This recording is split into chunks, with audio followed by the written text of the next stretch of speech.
Mimi ndio Nadhira Ali Haji, ni mgombea wa bunge la ubunge katika jimbo la Malindi.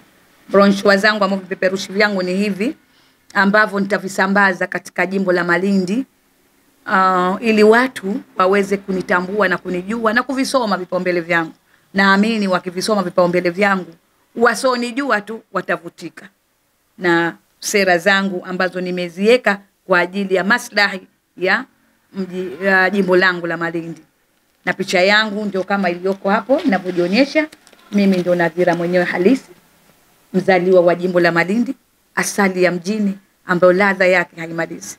Wananchi wa jimbo la Malindi kisiwani Unguja wametakiwa kutofanya makosa wakati wa uchaguzi mkuu wa kumchagua mbunge atakayeweza kutumikia wananchi kwa kuziondosha changamoto zinazowakabili wananchi katika jimbo hilo. Ikiwa zimebaki siku chache kuelekea siku ya uchaguzi mkuu, kwa wananchi kuweza kuamua kuwachagua viongozi watakaowaletea maendeleo ndani ya majimbo yao. Leo hii mgombea ubunge wa jimbo la Malindi kupitia chama cha Alliance for Democratic Change ADC, Nadhira Ali Haji, ambaye ameshindwa kufanya mikutano ya kampeni kwa kuwaomba kura wananchi wa Malindi kutokana na kushindwa kupata ruzuku kutoka katika ofisi za msajili wa vyama vya siasa. Mgombea Nadhira anasema ameamua kutangaza vipaumbele vyake kwa wananchi wa jimbo la Malindi ili waweze kumchagua yeye, kama hapa anavyosema. Kwanza, kipaumbele changu cha kwanza ni amani katika jimbo langu na upendo, kwamba endapo nikachaguliwa, mimi ni dereva ambaye naendesha gari ambalo lina abiria wote,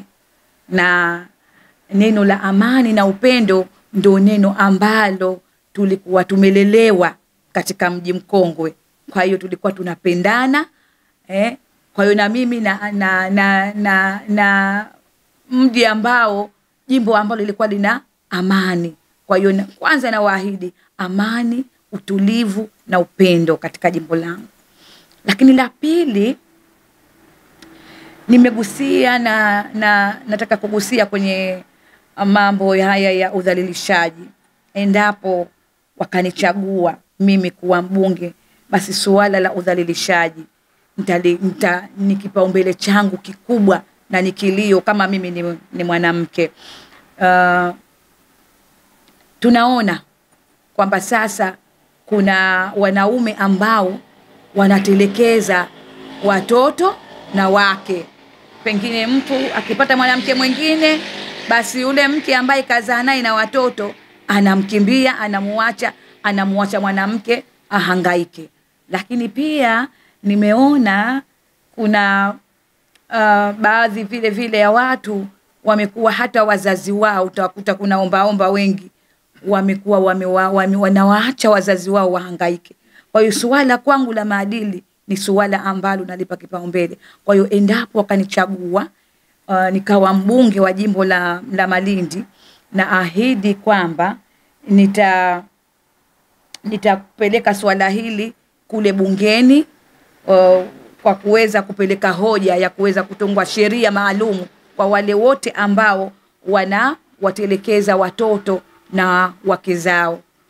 Basi tutatunga sheria, tutapeleka ombi maksudi ili sheria katika bunge itungwe kwa ajili ya wanaume kama hao. Na ikithibitika kwamba mwanamume kamtelekeza mke wake, basi sheria ifuate mkondo wake.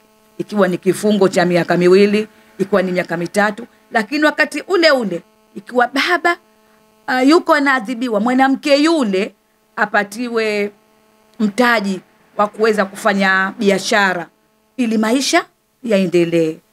Kipaumbele changu cha kwanza. Lakini kipaumbele changu chengine ambacho ni suala la fursa ambazo ziko katika mji mkongwe. Kwa mfano, kuna wale vijana wa maarufu wanaitwa makachu. Vijana wa makachu wanaipatia serikali mapato makubwa kupitia wao, lakini utakuta bado hawajapewa ile nafasi ambayo wao wanastahiki nayo.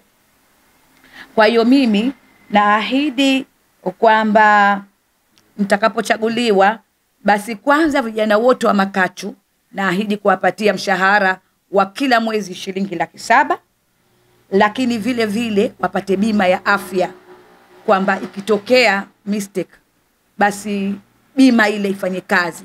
Na sitaki ile bima ambayo, nataka bima iliyokuwa inamwezesha hata kwenda katika hospitali nyingine kuweza kupatiwa matibabu. Tunajua kwamba mchezo ule ni mzuri ukiuangalia, lakini wakati huo huo una hatari ndani yake. Anaweza, kama juzi tumepoteza mruka makachu, aliruka lakini akaumia, badala yake alifariki. Kwa hiyo na waahidi vijana wa makachu kwamba mimi mama yao nipo, na naahidi kwamba kuwapatia mshahara ya 700,000, lakini vile vile na kuwapatia bima ya afya ili waweze kwenda kufanya checking angalau kila muda, waweze kujua afya yao. Unajua afya ni kila kitu. Lakini vile vile katika mji mkongwe kuna wachora hina na wasusi ambao vile vile wanaipatia mapato serikali. Ukenda pale Forodhani unaona kuna watia hina, na nimegundua kwamba watia hina wengi na wasusi wamekuwa wanapata matatizo ya migongo.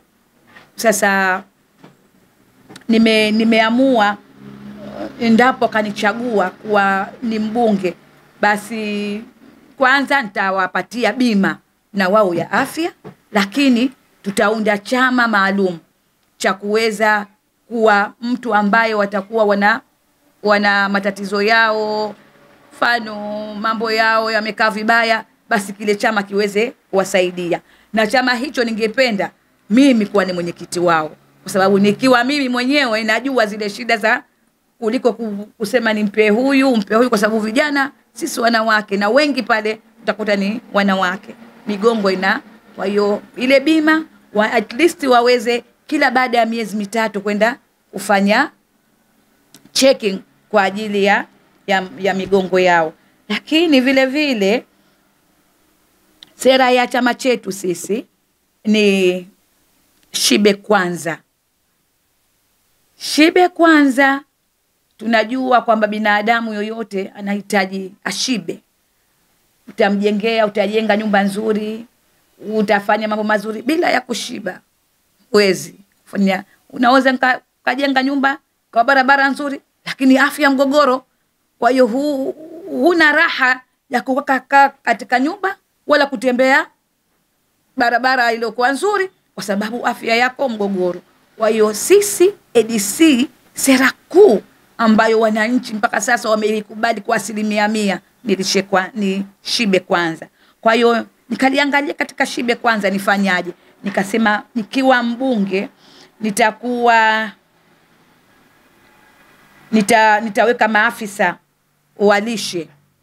Kutakuwa kuna vituo maalumu kwa ajili ya lishe, kwa ajili ya watoto na wajawazito, ili kuweka mtaalam aweze kuambia leo hii ukimwambia mtu chakula gani unatakiwa ule, mtoto anatakiwa lishe gani, yani hayui.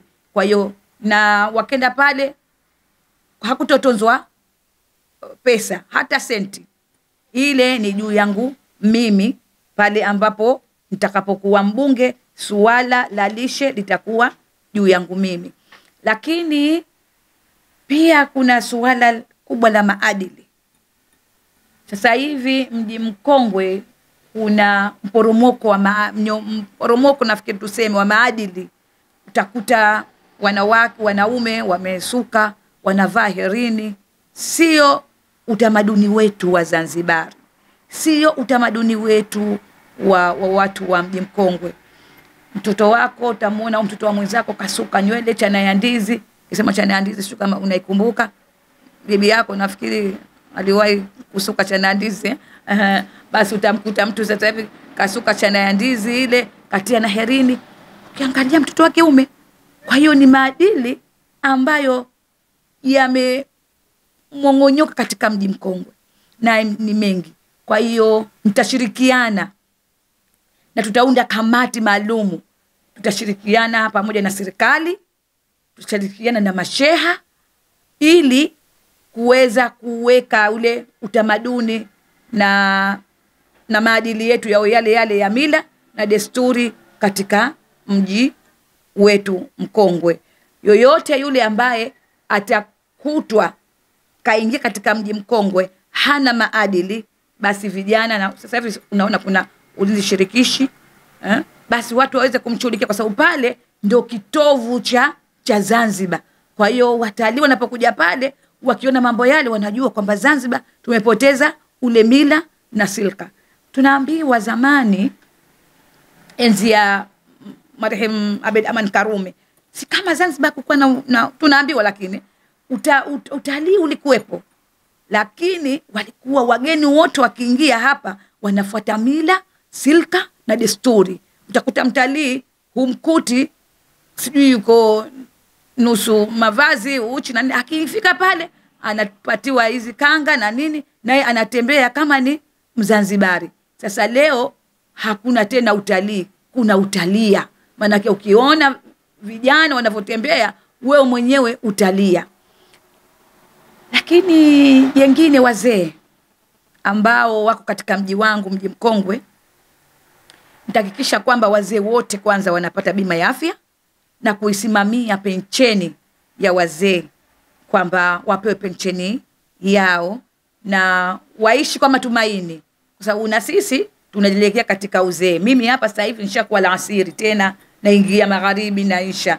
Kwa hiyo uzee wanasema uzee na kuzeeka hakukwepeki. Kwa hiyo na mimi sasa karibu naitwa bibi sasa. Kwa hiyo nakuja kule. Kwa hiyo ni kuwatengenezea wazee wote wa mji mkongwe matumaini ya kuishi vizuri, ya kupata bima ya afya, waweze kwenda kucheki afya zao, lakini pensheni yao ya kila mwezi inapatikana. Lakini naweza kuwatengenezea hata kitu. Wajua wazee wa mji mkongwe ushazoea baada ya asiri wakusanyike pahala, wabadilishane mawazo, wapate kahawa kidogo, wapate tende au kashata. Kwa hiyo nitatafuta hata vile vibaraza, nitakuwa na timu maalumu, ikifika saa 10 watakwenda wasaidia wazee na kuwarudisha wao ina matumaini ya kuishi. Lakini swala jingine ambalo nalo katika ahadi yangu ni kuhakikisha kwamba mfuko wa jimbo unatumika kwa maslahi ya jimbo. Najua kuna wabunge, baadhi ya wabunge na baadhi ya wawakilishi, wanapopewa zile fedha za bunge wanahisi kama zile fedha ni mali yao na familia yao. Na ndio maana utakuta wabunge wengi wanapomaliza ubunge, Mwenyezi Mungu anawapiga bakora. Wengi utakuta maisha yao, ukiambiwa yule mbunge, basi huwezi kuamini kama yule mbunge, na kwa sababu haki ambayo uliitumia haikuwa yako. Kwa hiyo mimi naahidi kwa wajumbe, namuahidi Mwenyezi Mungu kwamba ule mfuko ambao nitapewa kwa ajili ya jimbo, basi utawanufaisha wenyewe wana jimbo. Najua mimi ni kwa mbunge na haki yangu ya kimshahara ambayo napewa ili iweze kunikidhi mimi na familia yangu, lakini zile zinakuwa sio zako. Kwa hiyo mimi zile naahidi, na sisi katika sera, katika msingi wetu mkubwa wa ADC ni kumhofu Mwenyezi Mungu, uweko wa Mwenyezi Mungu. Kwa hiyo kishakuwa una hofu ya Mwenyezi Mungu, basi mambo mengi utayaepuka. Na alhamdulillah, hata mimi elimu yangu umepata kwa Maalim Bakasiri, Mungu amrahamu, alikuwa katufundisha sana juu ya kumcha Mwenyezi Mungu. Kwa hiyo mimi naahidi kwa wananchi kwamba mfuko wao wa jimbo utanufaisha katika jimbo. Swala la michezo sijaliacha nyuma. Najua sasa hivi michezo ni ajira, nafahamu michezo ni afya. Kwa hiyo nitaimarisha. Zamani kulikuwa kuna timu moja, tuna timu zetu pale tunaita timu ya Malindi, ambayo nakumbuka mwaka mmoja iliwahi kuwa bingwa wa Tanzania mwaka huo. Kwa hiyo na mimi naahidi tena timu yangu ya mji mkongwe kama ni Malindi, kuahidi kwamba nitatoa mashirikiano ya hali ya juu, nitajipiga, lakini hakikisha kwamba ule ushindi unarudi. Lakini mimi nimesomeshwa ilmu, nitahakikisha madrasa ambayo katika sera yetu ya pili kubwa ambayo imepata nayo asilimia karibu 100 katika chama chetu ni kulipwa walimu wa madrasa kama wapewe haki kama walimu wengine. Mimi nimesoma katika chuo, Najua changamoto kwa walimu ambazo wa madrasa wametupwa. Naelewa kwamba madrasa ni kitu kizuri, ni kitu kimoja muhimu sana ambacho ndicho sosi ya kumlea mtoto akawa ana maadili mazuri. Bila ya kupita madrasa mtoto huwa hana maadili mazuri. Lakini wazazi na watu wengi wanaona walimu wa madrasa si lolote si chochote. Na naamini kwamba kupitia walimu wa madrasa, kama tutawadharau, basi baada ya muda, miaka michache ijayo, hatutokuwa na mamufti wazuri, hatutokuwa na mashekhe wazuri, hatutokuwa na makadhi wazuri. Kwa hiyo mimi katika jimbo langu nitasimamia wa haki za walimu wa madrasa kupitia katika nafasi yangu ya ubunge na kuwasaidia kupata mishahara yao ya kila mwezi, na wajisikie waishi kama wanavyo, na naweza nikawatafutia hata mikopo ili waweze na wao kuwa wanaishi. Unajua walimu wa kwenye maskuli wana mikopo yao, serikali inawakopesha, lakini hawa mikopo yao inakuwa hawapewi kwa sababu wanaonekana hawana pahala pa kukatia. Lakini mimi nitawatafutia mikopo na wataweza kukopa, anaweza kujenga naye atajenga apate maisha mazuri. Kwa hiyo nafikiri vipaumbele ni vingi, lakini kwa sasa nimewatosheleza.